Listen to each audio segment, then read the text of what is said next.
Debates parlamentarios en las pantallas de Televisión Nacional.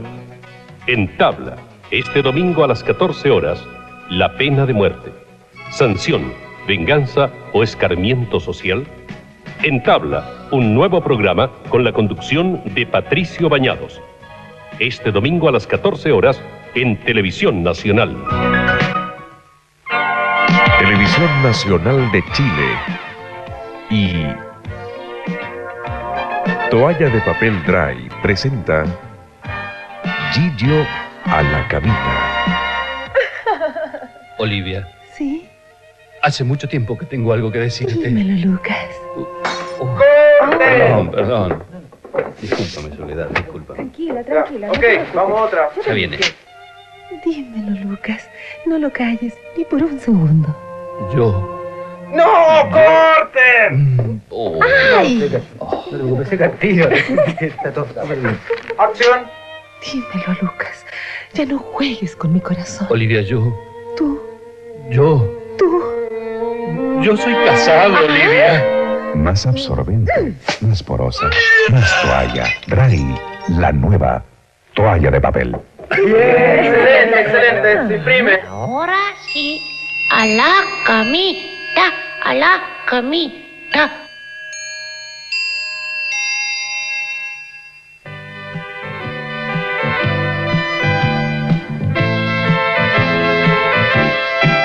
Hasta mañana, si Dios quiere que descansen bien. Llegó la hora de acostarse y soñar también, porque mañana será otro día. Hay que vivirlo con alegría. Hasta mañana, si Dios quiere que descansen bien. Llegó la hora de acostarse y soñar también, porque mañana será otro día. Hay que vivirlo con alegría. Todas las horas del día hay que pasarlas muy bien. A la mañana a la escuela para estudiar y aprender.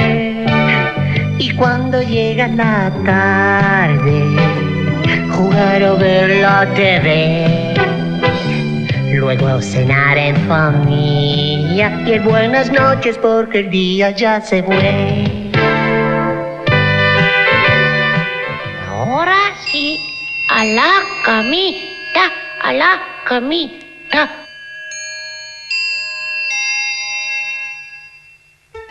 Informe especial, jueves 21 horas. El exilio, una herida que aún no cicatriza en el alma nacional. El difícil retorno y los que reconstruyen su vida en el extranjero. Historia y testimonio de los chilenos trasplantados contra su voluntad. Los problemas psicológicos y familiares. Los programas de retorno y apoyo laboral. El dolor y la esperanza de los castigados con el destierro. Un emotivo informe del periodista Santiago Pavlovich. Uzbekistán.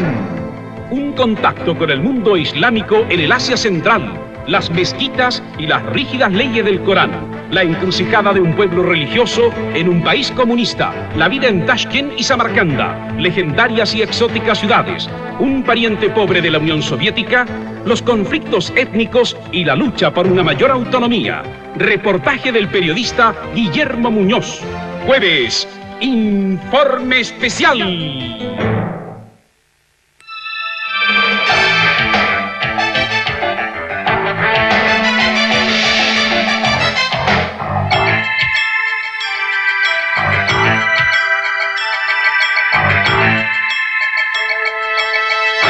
Hoy, 4 de octubre de 1976, día del santo patrono San Francisco de Asís, nuestro país celebrará por primera vez el Día de la Solidaridad, fecha escogida por la Vicaría para conmemorar también su propia existencia.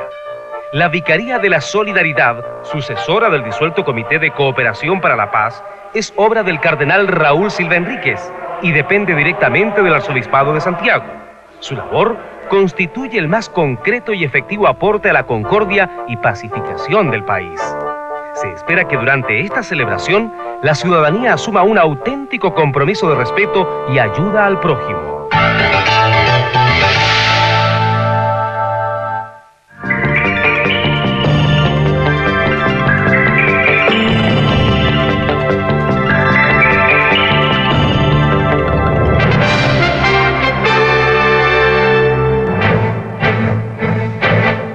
culminado con éxito. De esta manera, estas gestiones que se han realizado ante las autoridades iraquíes. Hoy viajaron de Amán a Frankfurt los 7 chilenos que permanecían retenidos en Irak. Que ha estado permanentemente. Esta tarde regresó al país el presidente Patricio Elwin. El ministro de Hacienda, Alejandro Forsley, dijo que pese al alto IPC, la situación podrá ser controlada. En el exterior, hoy sesionó por primera vez el Parlamento de la Alemania Unificada.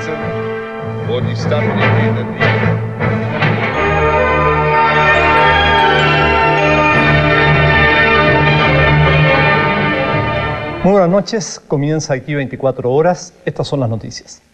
Muy buenas noches. Terminaron las especulaciones en torno a 7 funcionarios de la empresa Cardoen que se encontraban en Irak sin visas de salida. En estos momentos viajan vía aérea a Santiago con una escala en Frankfurt.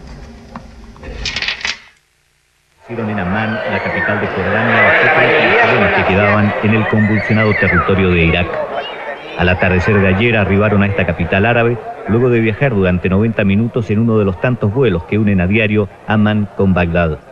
El grupo de funcionarios de Kardum aguardó el retorno a Chile recorriendo estas calles atiborradas de refugiados y luego compartiendo la sede diplomática chilena ubicada en una de las colinas de Amán, destinada a residencia de funcionarios extranjeros y de hombres de negocios jordanos. Luego, acompañados del embajador Haddad, se dirigieron al aeropuerto donde esperaron durante 5 horas la confirmación de sus pasajes a Chile vía Frankfurt. Obtenida respuesta favorable, cumplieron las restantes exigencias de los pasajeros internacionales con la alegría del pronto retorno a la patria. El embajador Haddad en el mismo aeropuerto resumió así su gestión en Bagdad. Debo dejar expresa constancia de que la recepción de las autoridades iraquíes y en general todas las autoridades con las cuales me entrevisté me dieron las facilidades necesarias que pudieron culminar con éxito esta gestión. A Irak le interesa cuidar y mantener una buena relación con los países de América Latina y en general tuvo un gesto amistoso de comprensión y de ayuda y es algo que el gobierno chileno va a tomar en cuenta y va a considerar como un elemento muy positivo. Los chilenos por su parte también recalcaron que no fueron nunca rehenes en Irak. En estos momentos el grupo de chilenos se encuentra en pleno viaje, estimándose su arribo a Santiago para el mediodía del sábado.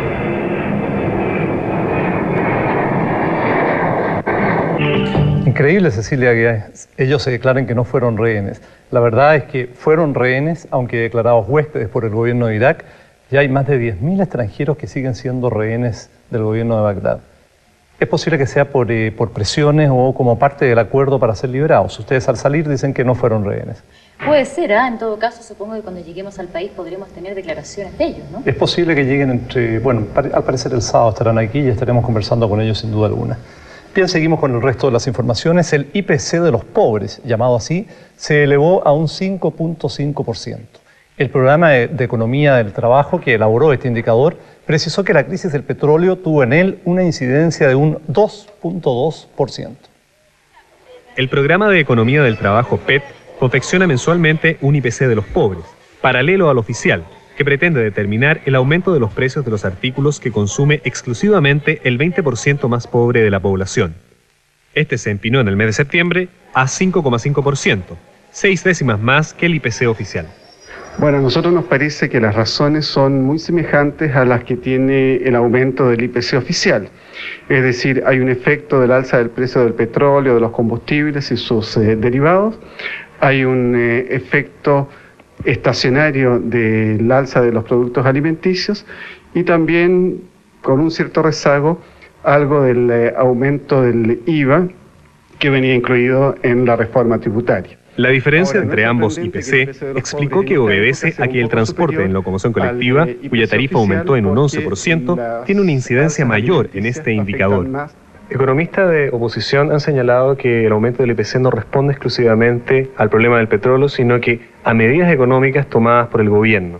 Bueno, yo creo que el gobierno ha sido particularmente cuidadoso frente al problema de la inflación, a tal punto que una de las críticas que se le había hecho era que tenía la economía demasiado ahogada por este proceso de ajuste que se instaló ya a fines del año pasado, antes de que asumiera este nuevo gobierno.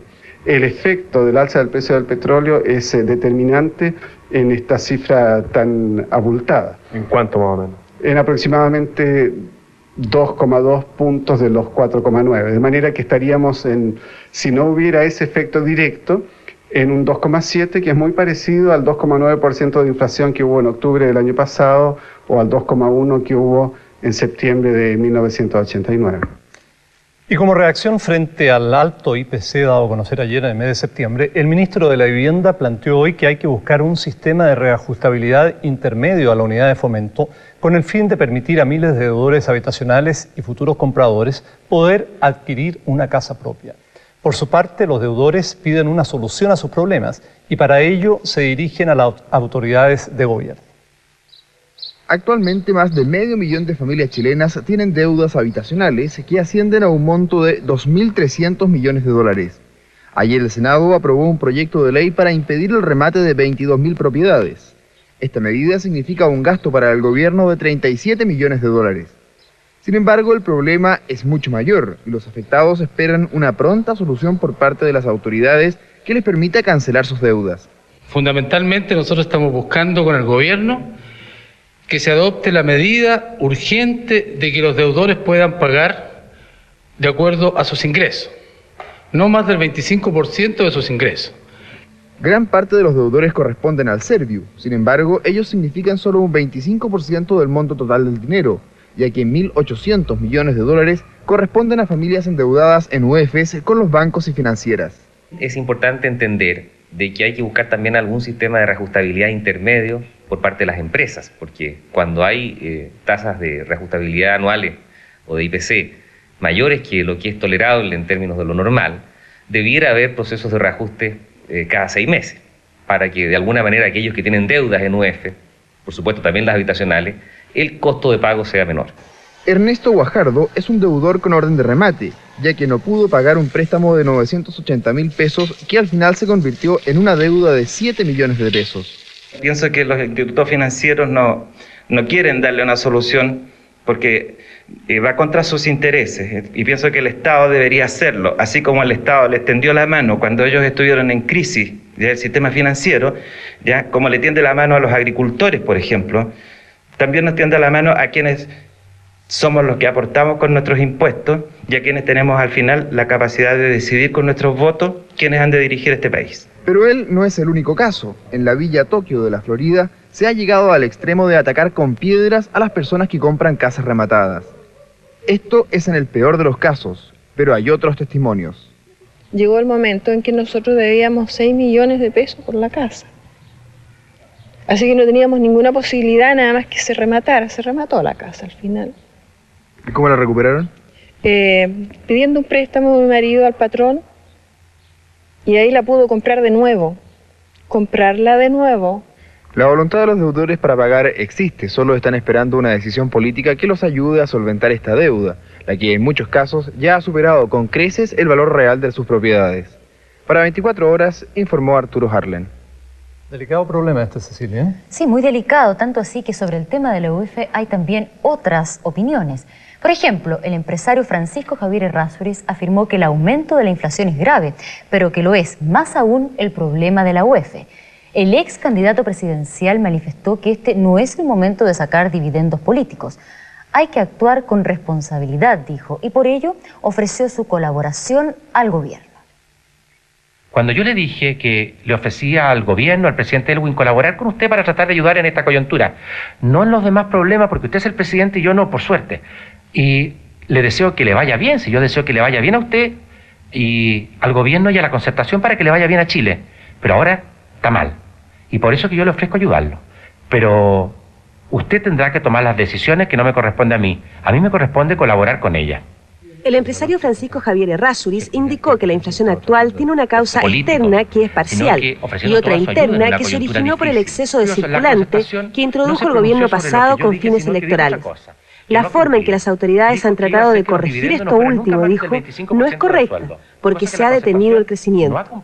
Agregó que es necesario parar el aumento de la unidad de fomento, con cláusulas alternativas de reajustabilidad, lo cual es muy sencillo, precisó, enfatizando que él lo planteó en su campaña electoral y que todos los que lo criticaron por ello se dan cuenta ahora que la UEF es mala.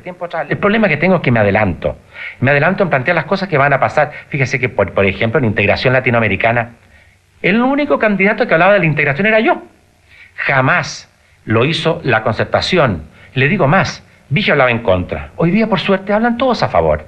Yo creo que es importante que vayamos avanzando. En un tiempo más vamos a estar todos de acuerdo que la UEF hay que terminarla y hay que corregirla, porque no tiene nada que ver con una economía social de mercado, nada que ver con una economía libre y nada que ver con el porvenir de todos nosotros, que debe depender de nuestro esfuerzo.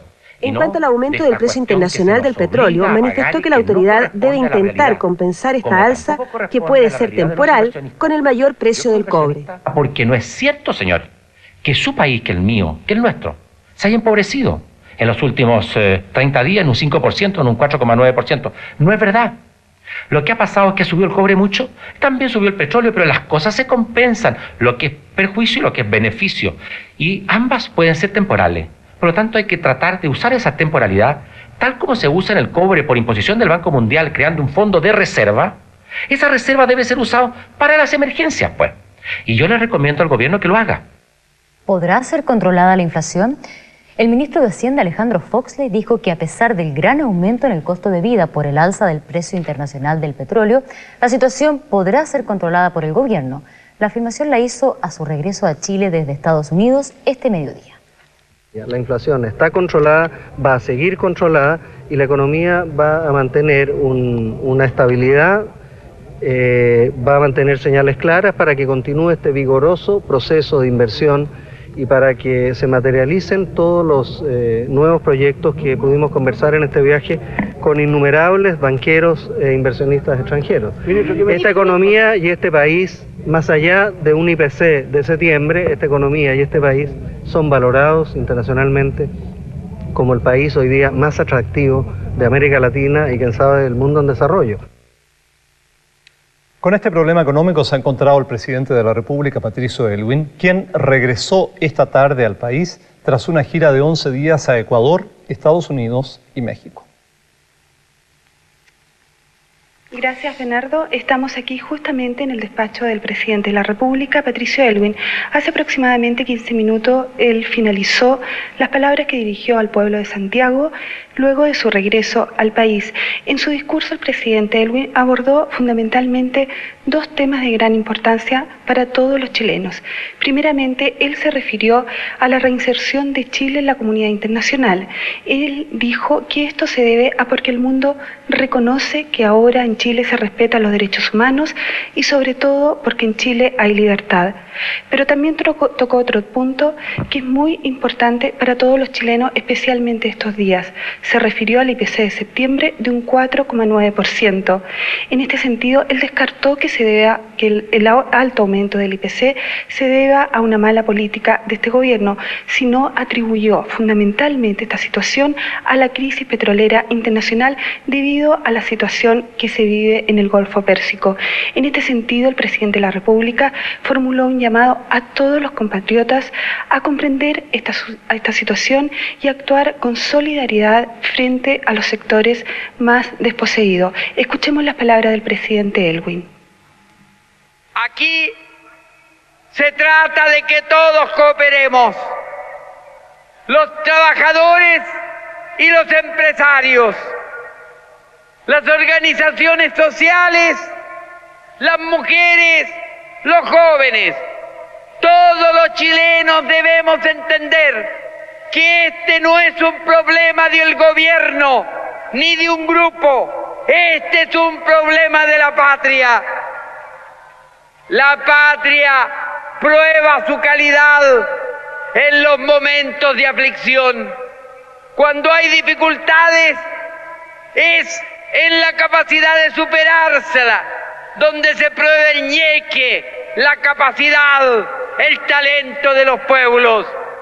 Chile, a través de la historia, ha dado múltiples muestras de que es capaz de hacerlo. Y yo hago un llamado a todos mis compatriotas a que colaboremos juntos para superar este problema. Tendremos que estrecharnos algo durante algún tiempo, pero el gobierno no cejará en su empeño.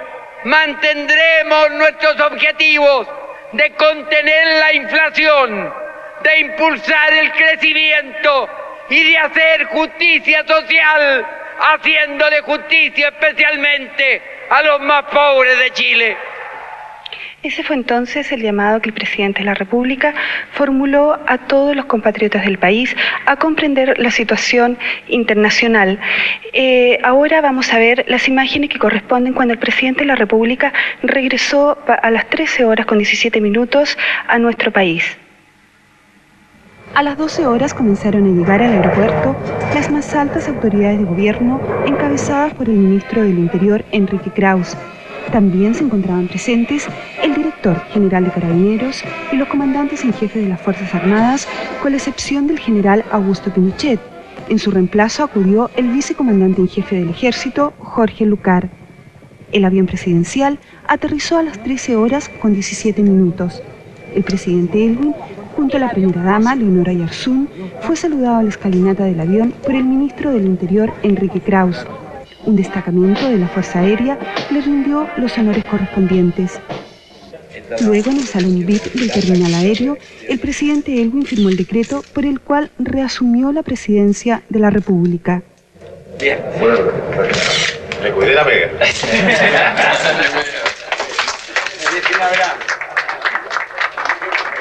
Luego el primer mandatario se retiró del aeropuerto en dirección a su domicilio particular, ubicado en la parte alta de Santiago. María Teresa, ¿me escucha? Perfectamente, Bernardo. ¿Cuál es la situación ahí en el Palacio de Moneda? ¿Terminó la manifestación en la Plaza de la Constitución y dónde se encuentra el presidente? Bueno, en este momento la gente alrededor de la Plaza de la Constitución ya se está retirando y aquí dentro del Palacio de la Moneda, ministros de Estado dialogan con el presidente de la República y también con la primera dama que se encuentra aquí. Nosotros estamos en el despacho mismo del presidente de la República y en este momento él se encuentra conversando con los secretarios, con sus asesores y que lo están recibiendo, que ya poco tiempo él ha tenido para conversar porque del aeropuerto se dirigió a su domicilio y luego llegó aquí al Palacio de la Moneda a hablar al pueblo de Santiago. ¿Cree usted que hay alguna posibilidad de que podamos obtener un contacto directo con él en algún momento? Yo creo que sí. Yo creo que en algunos minutos más, lo más seguro que el presidente de la República se dirija al país a través de 24 horas. Muy bien, gracias. Esperamos ese contacto entonces. Muchas gracias. Bien, vamos ahora a una noticia deportiva, Cecilia. En 2 semanas más volverá a jugar Patricio Yáñez. El delantero de Universidad de Chile realiza ejercicios de rehabilitación al margen del plantel. Universidad de Chile se prepara intensamente para enfrentar una nueva fecha del fútbol profesional. Su posición es comprometida. Hoy se esperaba ver a Patricio Yáñez entrenando en el Sauzal, pero no llegó. Tras unas rápidas indagaciones, encontramos al delantero realizando ejercicios de recuperación de su lesión a la rodilla en el físico de la Universidad Metropolitana. Concentradamente, el futbolista se prepara para entrar en pocos días más a la cancha. Yo lo asumo todo. Es decir, creo que desde que he llegado he tenido la mala suerte de estar 2 veces lesionado, pero creo que nunca he ocultado, digamos, los problemas que con esto me ha significado.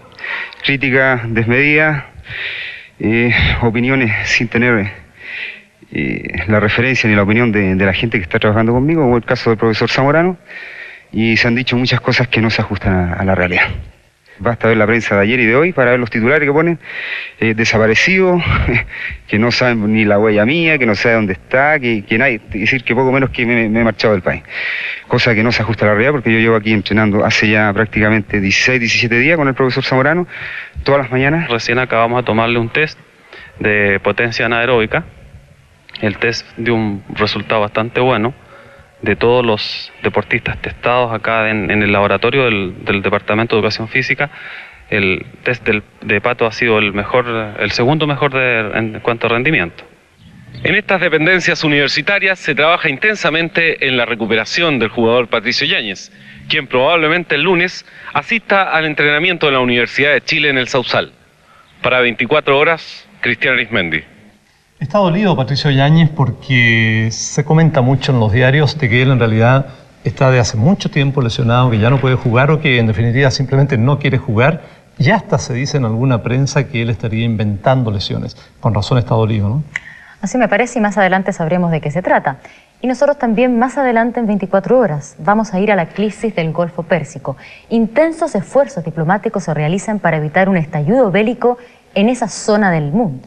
Y en Mónaco, dolor a raíz de la nueva tragedia que afecta a la familia real. Stefano Casiraghi, antes de morir, había prometido a su esposa, la princesa Carolina, que iba a dejar los deportes náuticos.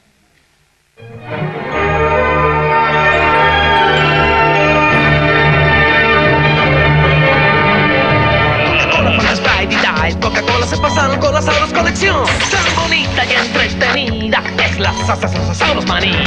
Con 6 tapitas marcadas más 80 pesos, aquí tú encontrarás un sobresauros Coca-Cola con un lindo Sauros que con otros coleccionarás. También trae un autoadhesivo para que raspes y tengas al tiro, y un cupón para un póster tan bonito como el mío. Con Coca-Cola y tus Sauros amigos, arma un entrete, una grande, una enorme, una loca, una enferma con tortugas. Auros Colección Coca-Cola.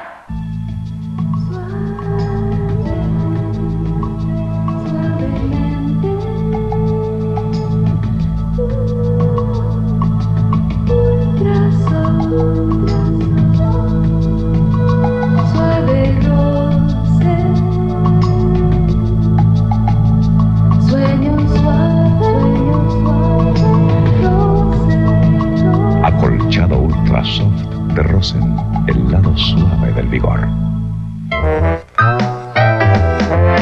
Si su actual cama no soporta el peso de los años, venga a DIN. Todo en dormitorios, muebles y colchones con descuentos hasta un 20%.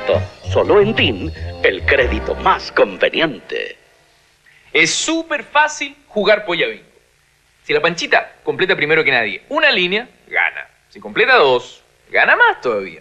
Si mi mamá completa primero que nadie todo el cartón, gana Polla Bingo.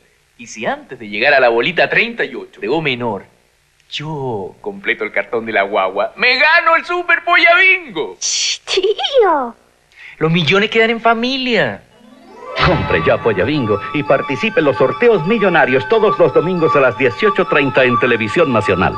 Y con el Super Polla Bingo, además, una casa en Reñaca.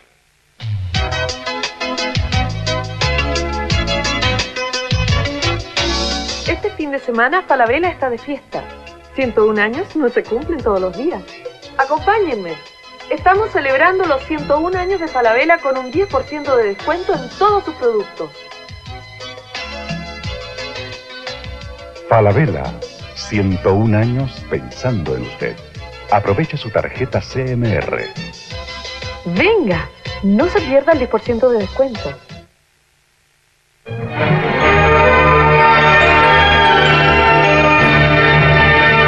Y al volver, las noticias del exterior. La reunificación de Alemania dejó por algunas horas la atención del mundo en la crisis del Golfo Pérsico. Sin embargo, el peligro de una guerra en la región sigue tan latente como desde el día en que Irak invadió Kuwait. Hoy la mayor novedad la constituyen los intensos esfuerzos diplomáticos que se hacen para evitar el estallido del conflicto bélico. En la zona se encuentran personalidades de muy alto nivel como el presidente francés François Mitterrand, el primer ministro del Japón Toshiki Kai-fu y un enviado del presidente soviético Mikhail Gorbachev. No se descarta que las gestiones negociadoras puedan tener éxito. Sin embargo, la visión de la mayoría de los expertos sigue siendo muy pesimista. Para el presidente Mitterrand, que efectuó una visita relámpago a Arabia Saudita, la búsqueda de una solución pacífica es prioritaria. En su entrevista con el rey Fahd, planteó que la aplicación plena del embargo contra Irak es una buena posibilidad de lograrlo.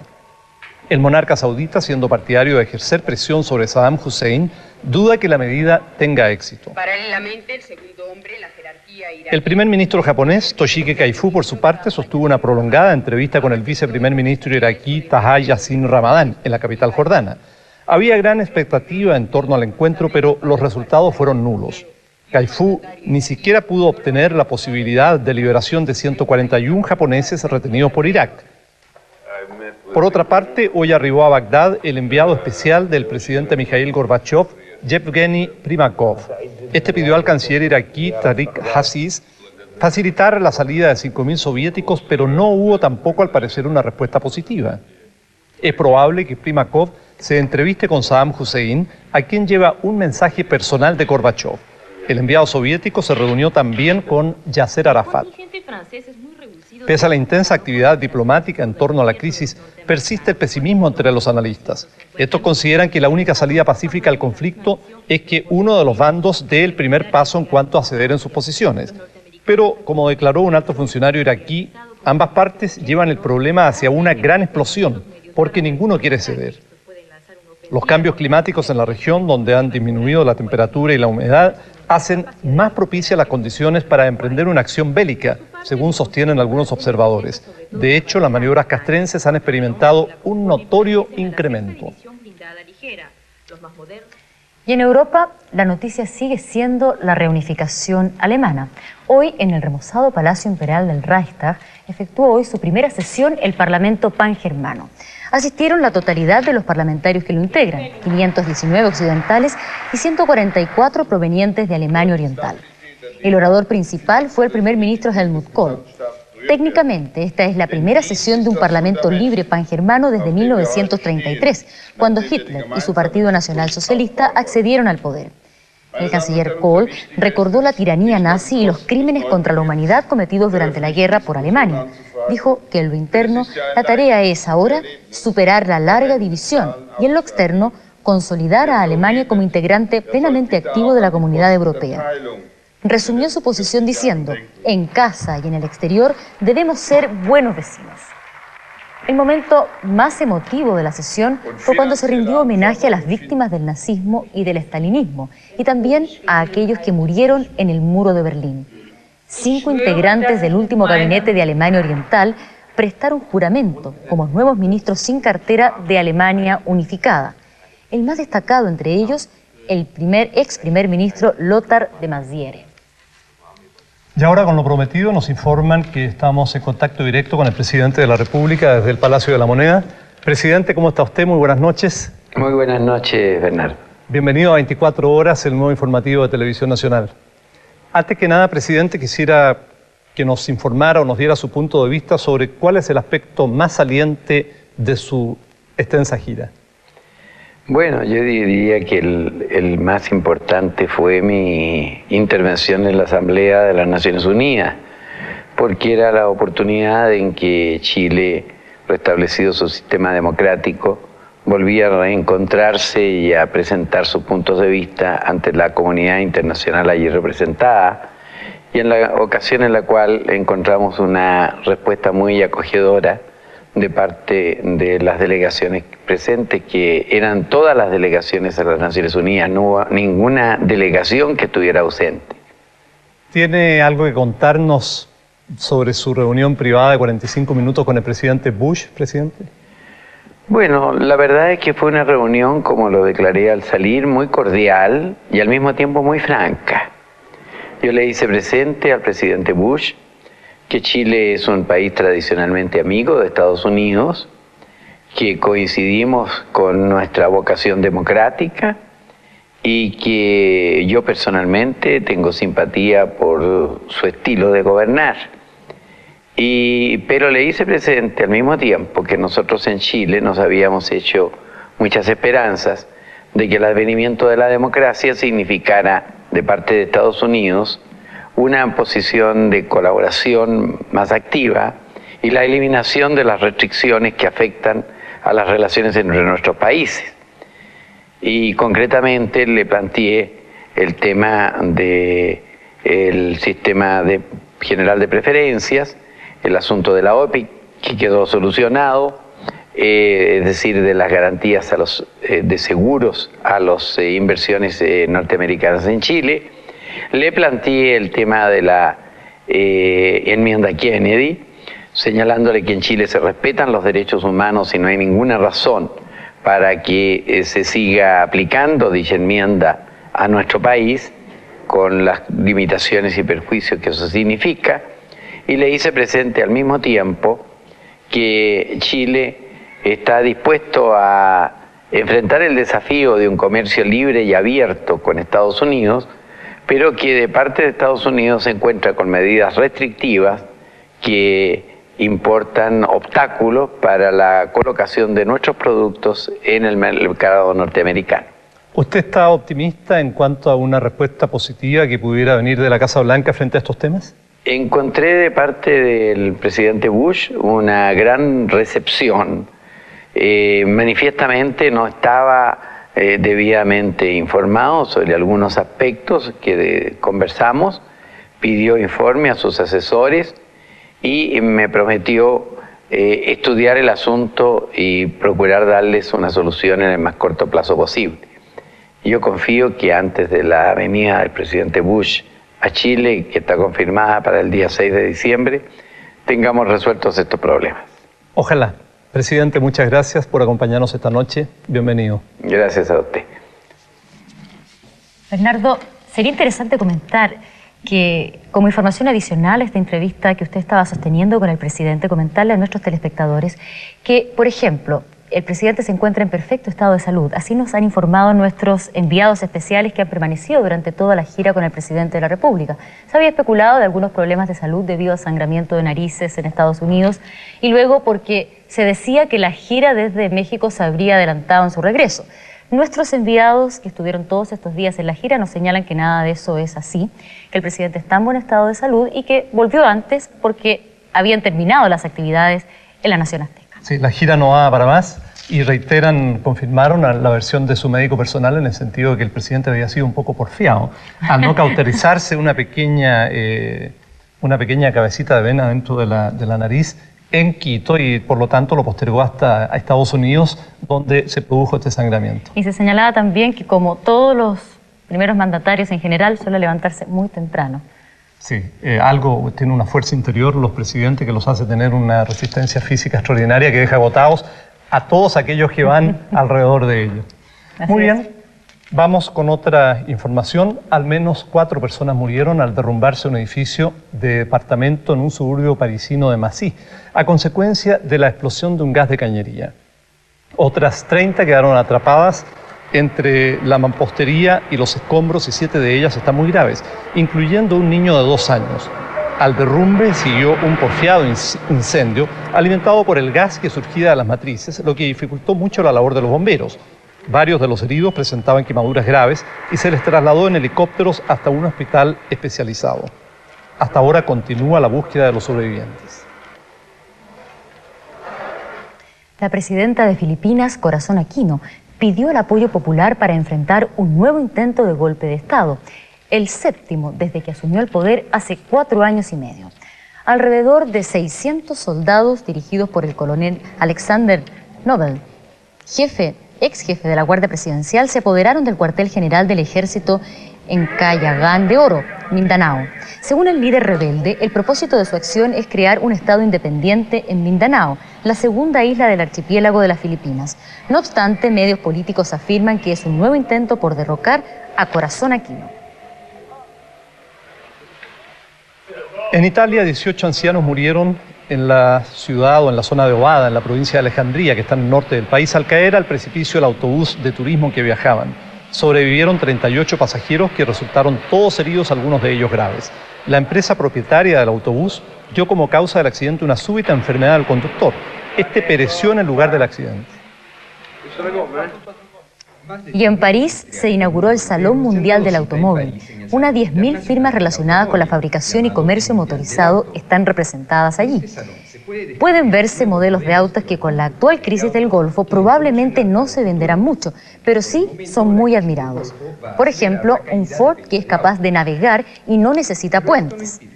Otros autos pueden desarrollar velocidades de hasta 260 kilómetros, por supuesto que solo en supercarreteras. Cecilia, usted está tan apenada como todas las chilenas por la muerte de Stefano Casiraghi. Así es. Ha causado terrible impacto en el país esa noticia.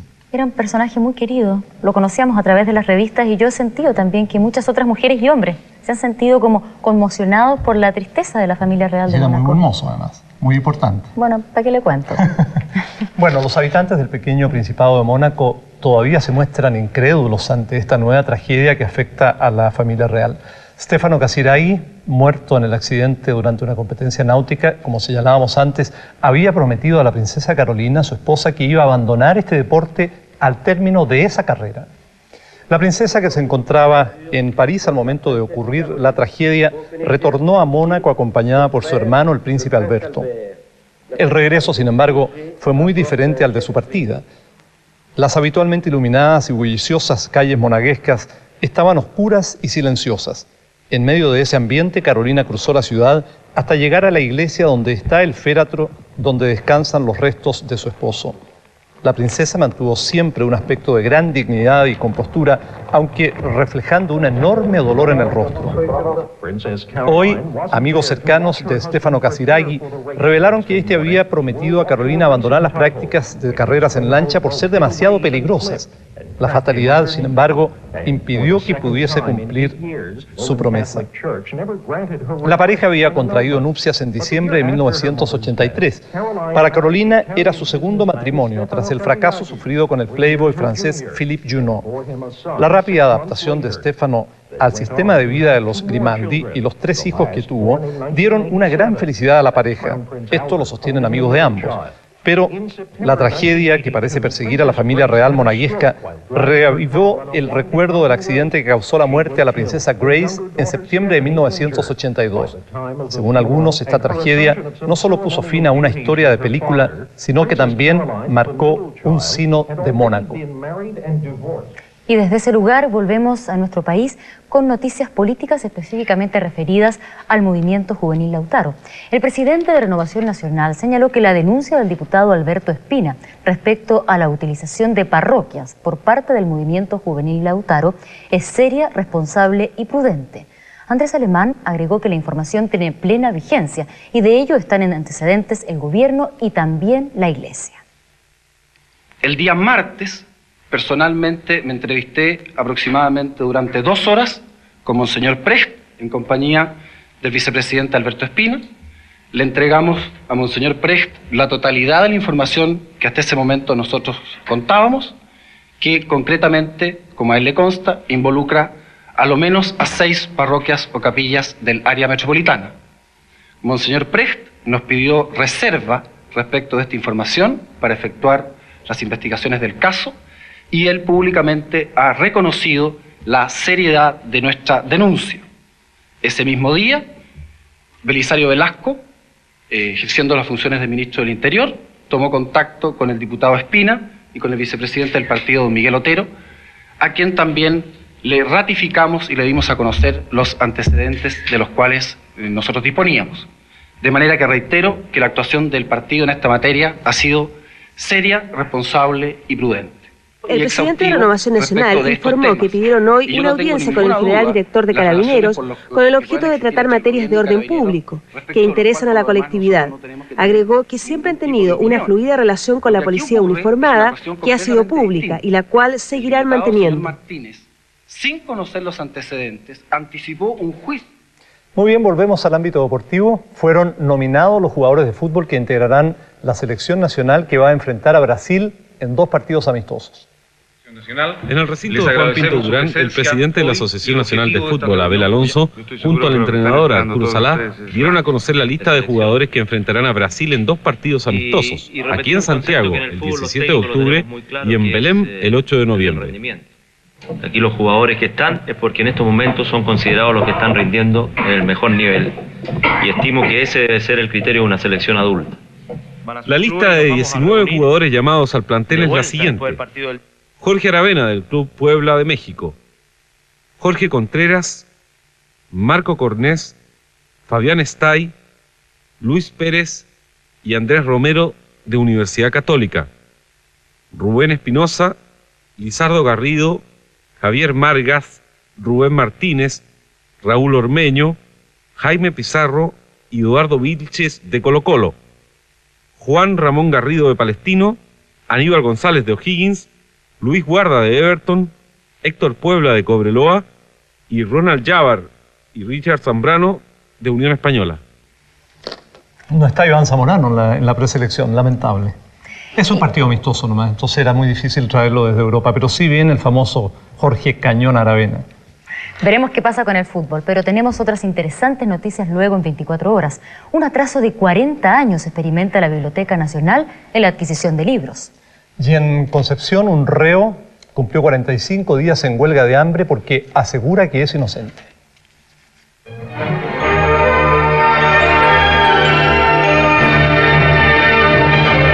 A través de una simple llamada, obtenga la aprobación inmediata de un préstamo, una línea de crédito o una tarjeta Visa Atlas. Aprobado, señor. Llame a el teléfono Atlas. Dile el palo al gato y mejore su suerte celebrando los 69 años de lotería, que en su mes aniversario celebra cumpliéndole todos sus deseos con un premio mayor de 100 millones, un departamento y 10 automóviles Nissan al 20º. Y además, muchos televisores y videograbadores al 20º. En su mes aniversario, lotería, la clave para ganar. Sorteos, domingo 7 y 21 de octubre.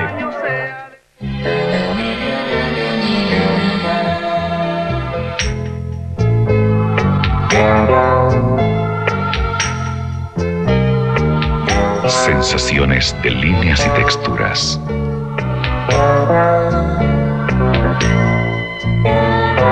Diseños que abren un espacio a la fantasía.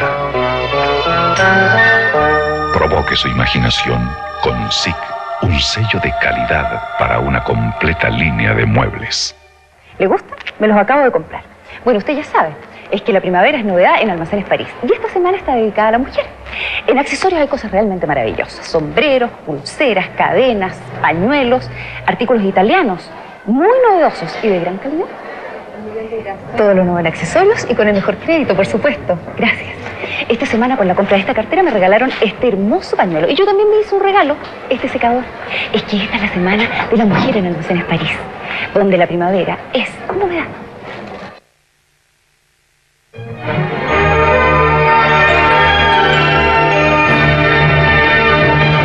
Grave situación afecta a la Biblioteca Nacional de Chile, la que se encuentra en franco deterioro, con un atraso de 40 años en la adquisición de los libros y un vasto número de periódicos archivados que está pronto a desaparecer.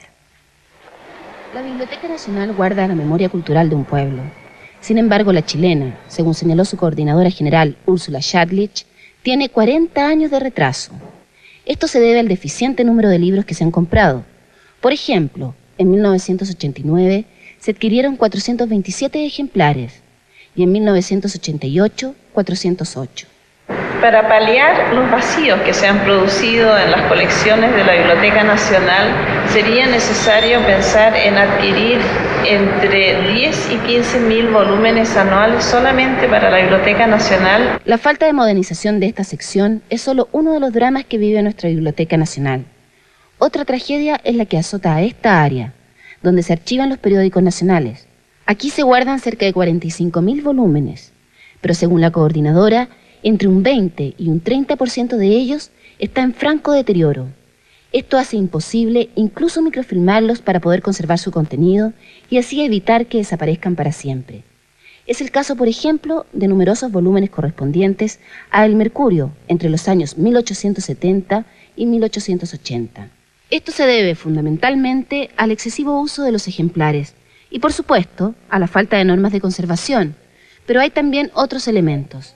En nuestros almacenes, a pesar de que el edificio es bastante apropiado, necesitamos reguladores de temperatura, mantener una humedad ambiente estable, apropiada a los periódicos. A la vez, estanterías mejor acondicionadas para almacenar estos periódicos que son de un volumen bastante pesado, grueso, un empaste en mejores condiciones. La falta de recursos para conservarlos ha llegado a tal nivel que incluso los propios encargados de la sección utilizan planchas y un simple scotch para restaurar artesanalmente algunos periódicos. Mientras tanto, continúa el uso masivo de las publicaciones y la única manera de no perderlas para siempre sería microfilmándolos, para que los usuarios utilicen las microfichas en vez de los originales. El costo de ello es aproximadamente un 70% menor que el de restaurar un volumen. Microfilmar todo el material sería una solución, no solo para el problema del deterioro, sino también frente al desafío que significa almacenar un creciente número de publicaciones en un espacio que ya está saturado. Para 24 horas, Mariluz Velasco. Este tema, como vemos, está en la noticia y por ello haremos un contacto a través de uno de nuestros equipos móviles con el actual director de Bibliotecas, Archivos y Museos, el historiador Sergio Villalobos. Buenas noches, Sergio. Buenas noches, Cecilia. Quisiéramos que usted nos contara, a su juicio, a qué se debe el actual estado de la Biblioteca Nacional. Bueno, se ha debido a una falta de recursos y de preocupación por esta entidad durante largos años y que se ha acentuado en los últimos 17 años, en que la caída del presupuesto es aproximadamente de un 60-65%.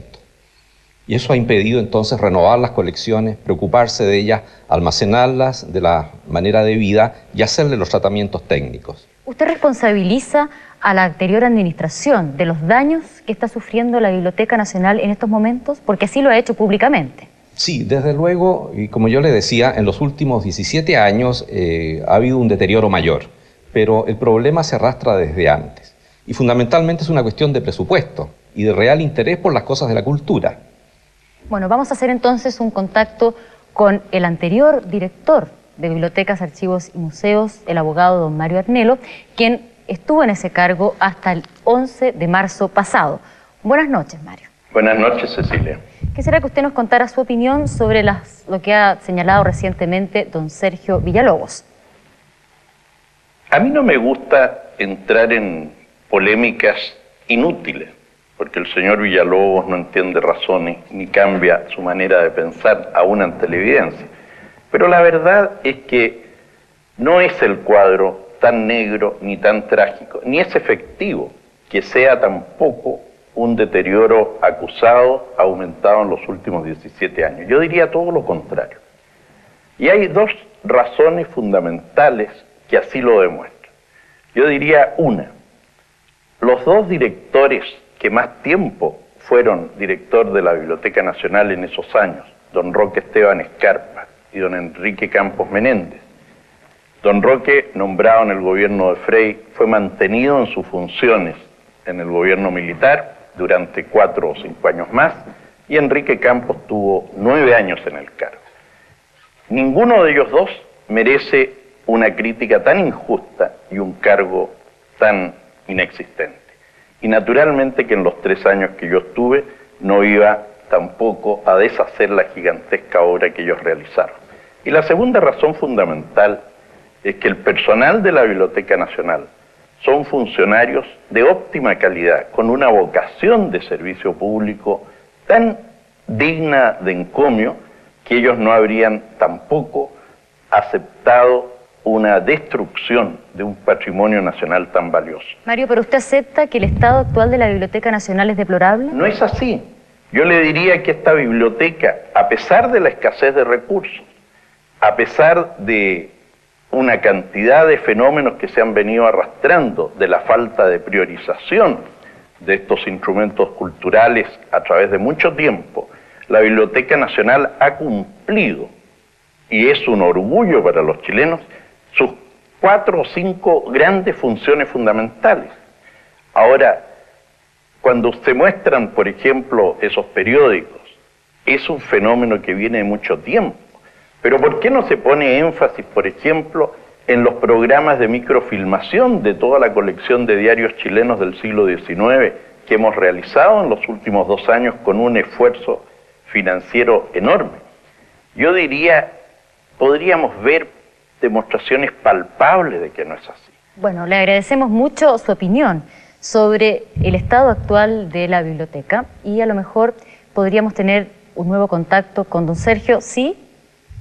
Un nuevo contacto con don Sergio para que nos dijera qué opina sobre lo que nos acaba de comentar Mario Arnelo. Usted se dice que la crítica que usted ha señalado es injusta. Sí, yo creo que es completamente inútil estarse refiriendo a personas o al personal de la biblioteca. Por supuesto que el personal de la biblioteca es excelente y de gran lealtad y eficiencia en el servicio. El problema ha sido de presupuesto, de poder renovar las colecciones realmente. Las imágenes que ustedes han mostrado han hablado por sí mismas, me parece, y pudieran mostrarse muchas otras del Archivo Nacional, de las bibliotecas de provincias, todas las cuales están en un estado bastante deplorable. Bueno, le agradecemos que haya estado con nosotros esta noche en 24 horas, informándonos de cuál es el estado actual, entonces, de la Biblioteca Nacional. Cecilia, yo no quiero entrar naturalmente a opinar de una u otra posición, pero lo que sí es cierto es que es notoria la falta de bibliotecas y el buen mantenimiento de las bibliotecas en nuestro país, sobre todo si se compara con naciones un poco más adelantadas que las nuestras. Ojalá se haga todo lo posible por mejorar esta situación, que realmente es penosa. Chile necesita muy buenas bibliotecas para que los chilenos puedan ir a leer, sobre todo cuando los libros son tan caros, ¿verdad? Y a consultar. Muy bien, vamos con una noticia policial. Los 2 delincuentes abatidos la semana pasada por investigaciones en un enfrentamiento en Santiago habían secuestrado a una menor que posteriormente apareció drogada. La Policía Civil informó que el hecho fue corroborado por la propia víctima Maritza Miranda, de 16 años. El miércoles 26 de este mes fue secuestrada por 2 sujetos desde una vivienda en la Villa El Alba de la Florida. La menor permaneció encerrada y sin alimentos durante 3 días en un lugar no determinado. El sábado último apareció drogada en el centro de la capital y fue atendida en el Hospital Sotero del Río. Maritza Miranda, dijo la policía, reconoció a sus captores mediante fotografías. Efectivos del Grupo Operativo Táctico de Investigaciones establecieron que se trataba de los mismos delincuentes que 2 días antes fueron abatidos en el sector de la población Santa Adriana. Precisó Investigaciones que la menor fue liberada por 2 cómplices de los sujetos muertos, obligándola antes a ingerir fármacos y bebidas alcohólicas. Y vamos al sur del país, en Temuco, 9ª región, un reo mantiene una huelga de hambre que ya se prolonga por más de 40 días. Protesta así contra un fallo que lo condena a 5 años de prisión. Los facultativos que lo atienden dicen que su estado entró en una fase crítica. 45 días en huelga de hambre cumple José Silva Montiel, encontrándose internado en estado grave en el Hospital Regional de Temuco. La huelga de hambre la inició el 20 de agosto en protesta por un fallo emanado del tercer juzgado del crimen de Temuco que le condenó a 5 años y 1 día por robo. De persistir en su actitud, el reo podría enfrentar el riesgo de muerte. Claro, sobre todo por la falta de ingesta de líquidos, en los días siguientes es de temer de que se produzcan complicaciones. Por la falta de líquido disminuye el volumen del líquido circulante dentro del organismo y se produce lo que se llama una hipovolemia. José Silva Montiel, de 36 años, con domicilio en Puerto Montt, alega inocencia mientras se niega a ingerir alimentos y líquidos. En el momento de nuestra detención, en investigaciones se nos acusó de haber sido autor indirecto del robo de unos motores fuera de borda, lo cual nosotros en nuestro poder andamos trayendo documentos notariales justificando de que los motores los habíamos comprado. Pero aún así se nos acusó. Más de eso fuimos torturados. Nosotros hemos intentado convencerlo de que por la vía que él está intentando llamar la atención de los tribunales no va a lograr el objetivo deseado, y hemos buscado la forma de contactarnos con sus abogados de tal manera que se puedan deducir los recursos que corresponden para los efectos de que estos antecedentes sean remitidos a la Excelentísima Corte Suprema, situación que deberá producirse ya en los próximos días. 32 periodistas chilenos son procesados actualmente por la justicia. De ellos, 2 están encargados reos y otros 2, que son Juan Andrés Lagos y Juan Pablo Cárdenas, se encuentran detenidos en el anexo Cárcel Capuchinos. Hasta allí llegó esta mañana el obispo auxiliar de Santiago, Monseñor Jorge Hurtón. Me parece un desatino, pues, total. Pero en fin, yo confío mucho en que las leyes cumplidas van a cumplirse por fin. Agregó que así podrá recuperarse la dimensión de la democracia que aún falta. Respecto a su visita al director de Revista Análisis, Juan Pablo Cárdenas, dijo que éste espera que al menos le concedan la libertad bajo fianza. Lo que le achacan tiene mucho menos gravedad que los insultos del general paracaidista. Entonces, si el gobierno tuvo el gesto moral ejemplar de desistirse, bien podían los fiscales ponerse en onda, ¿no? Por su parte, el vicepresidente del Colegio de Periodistas, quien también visitó a los colegas detenidos, afirmó que entre las medidas inmediatas que tomará la orden al respecto está apelar a todos los parlamentarios para que aprueben la reforma del Código de Justicia Militar a la brevedad. Añadió que además se emplazará al general Pinochet a que explique qué significa esta persecución y hostigamiento contra los periodistas, a que entienda, puntualizó, que el ejercicio del periodismo implica decir la verdad, lo que no es un delito. Hay que hacer claridad en el país y en el mundo que si bien estamos en una incipiente democracia, todavía existe un poder militar que tiene una fuerza enorme y puede arbitrariamente estar deteniendo a periodistas. Vamos a un tema completamente diferente. ¿Sabía usted que hoy el Santoral celebró al patrono de los animales y la naturaleza? Al respecto es nuestra siguiente nota. Cientos de personas se congregaron esta mañana en el jardín de la iglesia San Francisco, una isla en el contaminado centro capitalino. Todos los años, desde que en 1979 el Papa Juan Pablo II consagró a San Francisco de Asís como patrono de la ecología y de la paz, los propietarios llevan a sus mascotas para que reciban la bendición. Pueden observarse familias completas de perros y gatos, y también a un solitario canario y una tortuga. Es el momento en que los hombres manifiestan claramente su amor por los animales. Puede verse también en fraternal actitud a animales que habitualmente no son amigos. ¿Por qué viene a bendecir a su perro? Porque así me lo protege el patrono de San Francisco y me la mantiene sanita. Simultáneamente en el zoológico del Cerro San Cristóbal, los animales salvajes y exóticos recibieron también una bendición en esta especial jornada.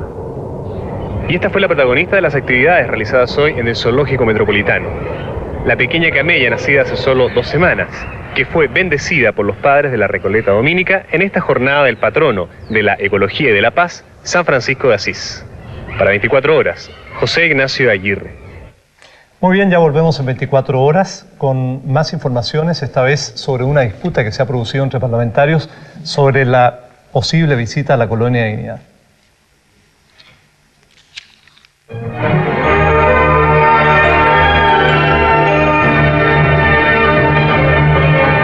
Veo que le gustan las ensaladas. Bueno, ahora con las nuevas salsas chef quedarán aún más ricas. En 4 sabores: salsa de queso, francesa, italiana y 1000 islas. Salsas chef, con mucho gusto. ¡Se pasó a salsa! ¡Ey! Empezó una media promoción. Junta las 2 mitades de Pepsi 7up y uno de estos medios convertibles animales será entero tuyo. Motos, skate, mountain bike, láser, chips eléctricos, windsurf. Hay más de 950.000 premios. Y como Pepsi sabe lo que a ti te gusta y te lo da, busca bajo las tapas una de las muchísimas entradas gratis a Amnesty 1990. 12 y 13 de octubre, Estadio Nacional. Sting, New Kids on the Block, Sinead O'Connor y muchos otros. Desde Chile, en un abrazo de esperanza a las nuevas generaciones. Pepsi moviliza a la nueva generación. Si su comedor se pone nervioso con las visitas, venga a DIN. Todo en comedores, muebles y colchones con descuentos hasta un 20%. Solo en DIN, el crédito más conveniente. Desde este miércoles, comprar Ercilla será además un excelente negocio. No se la pierda.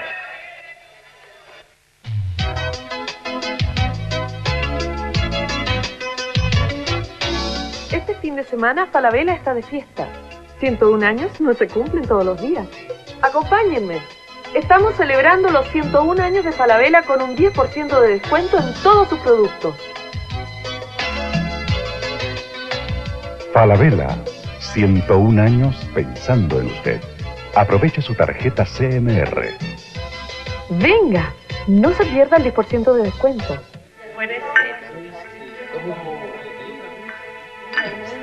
Sin cheques y sin efectivo.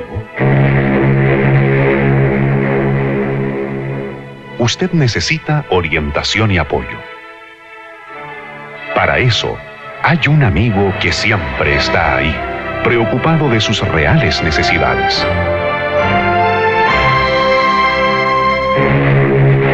Tarjeta Visa de Banco Sudamericano. Su banco amigo. Dele un palo al gato y mejore su suerte celebrando los 69 años de lotería, que en su mes aniversario celebra cumpliéndole todos sus deseos con un premio mayor de 100 millones, un departamento y 10 automóviles Nissan al 20º. Y además, muchos televisores y videograbadores al 20º. En su mes aniversario, lotería, la clave para ganar. Sorteos, domingo 7 y 21 de octubre.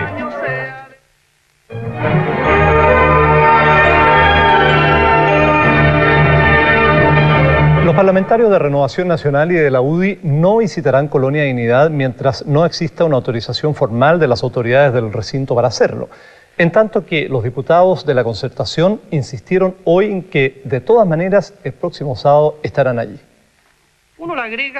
La resolución de la derecha fue duramente criticada esta mañana en la sede del Congreso por el diputado de la izquierda cristiana Jaime Naranjo. Indicó que los parlamentarios de la UDI y de Renovación Nacional cambiaron de opinión a última hora y objetó el comportamiento de ese sector en lo que se refiere a desarrollar el papel fiscalizador de la Cámara de Diputados.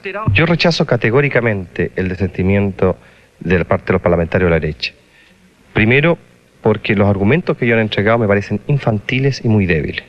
Porque a no ser de que ellos hayan cambiado los procedimientos como se fiscaliza, en el sentido de que ahora requieren de una carta, de una respuesta positiva de aquella institución o persona que uno quiera fiscalizar. En segundo lugar, considero que consciente o inconscientemente o indirectamente, esta actitud de los parlamentarios de derecha significa proteger a Colonia Dignidad.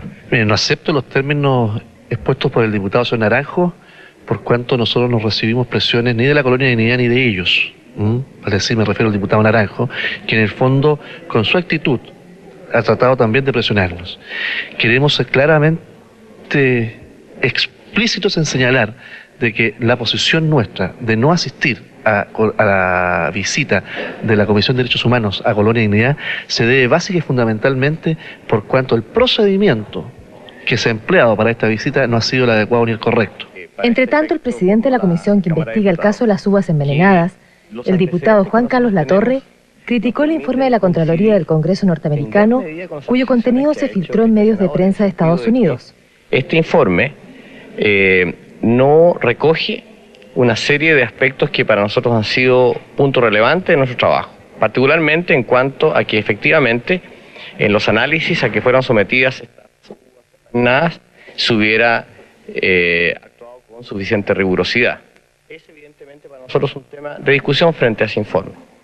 Simultáneamente yo quisiera señalar que nos parece, y a mí particularmente me parece muy discutible, el que ese informe haga alusión a un pánico que se habría producido frente al caso de estas uvas envenenadas y frente al cual el FDA habría reaccionado, cuando en nuestra opinión, si algún pánico existió, fue creado específicamente por las opiniones de los funcionarios del FDA.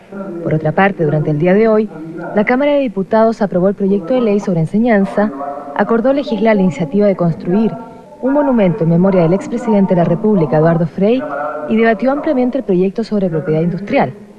Desde Valparaíso informó Pilar Penstein para 24 horas. El ministro de Defensa, Patricio Rojas, afirmó que durante la visita que realizarán los comandantes en jefe de las Fuerzas Armadas al Congreso Nacional, solo se entregará una información técnica relativa al funcionamiento y disciplina de los cuerpos castrenses. Yo espero que se concurra el día martes a esa sesión, sea directamente por los señores comandantes en jefe o su representante.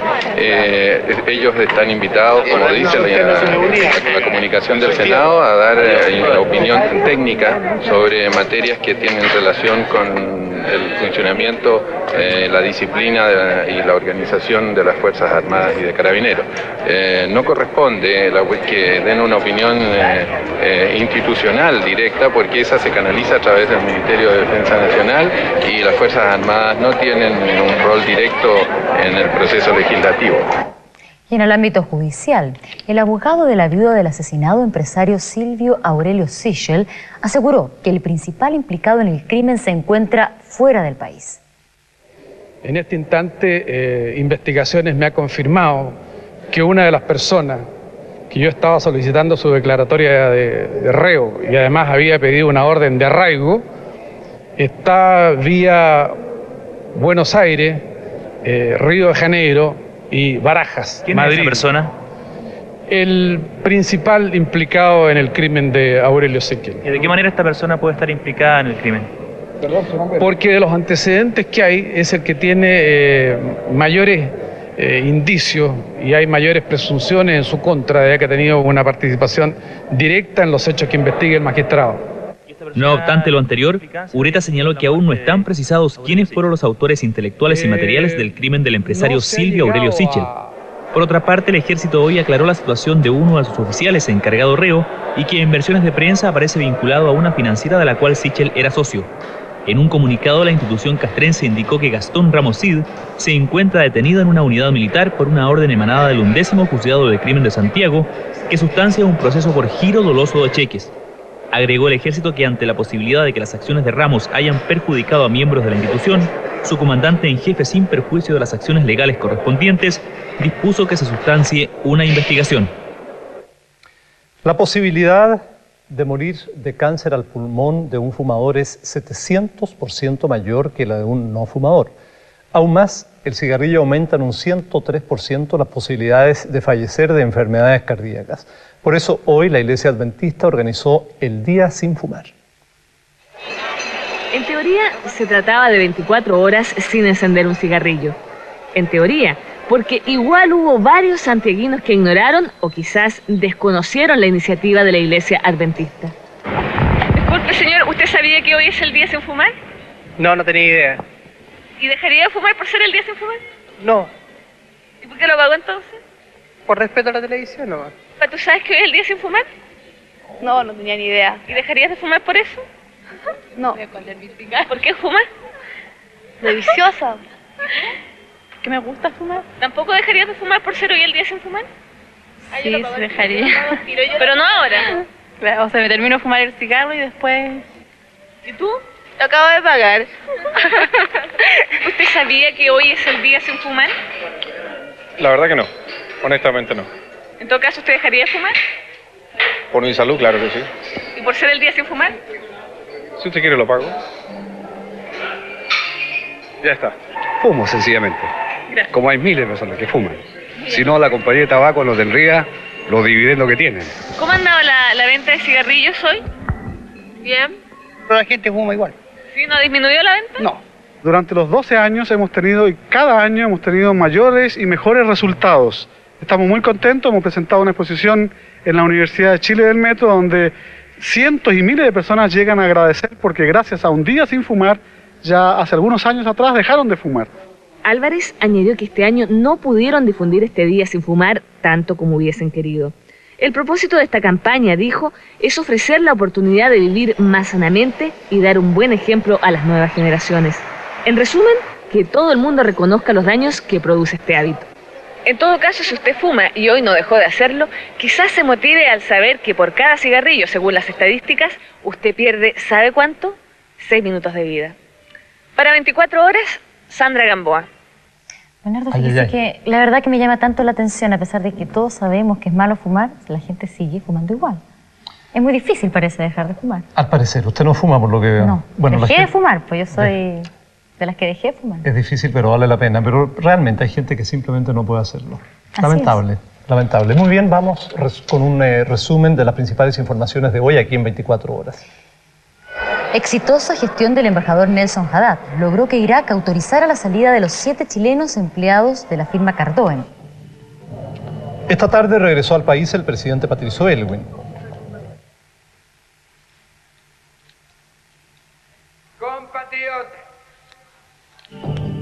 En primer lugar, El ministro de Hacienda, Alejandro Foxley, dijo que pese al alto IPC, la situación podrá ser controlada. pudieran tener algún impacto.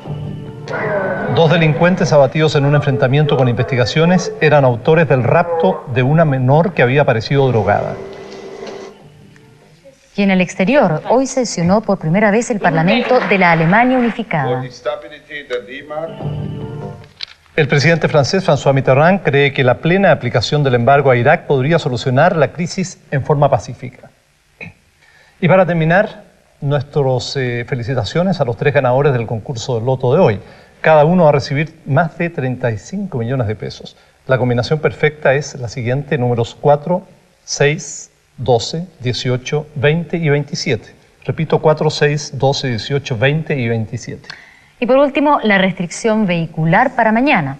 Total, en todo el área metropolitana, números 4 y 9. Para el centro de Santiago, los números 7, 8 y 0. Hemos recibido carta. ¿De nuevo? Un fax esta vez, estamos más modernos. Hemos recibido un fax desde Buenos Aires. Estimado Bernardo, dice: por encargo del embajador don Carlos Figueroa, me es grato transmitirle a usted y a todo el personal que colabora con vosotros nuestras felicitaciones por el excelente nivel del noticiario 24 horas que comenzó el lunes primero.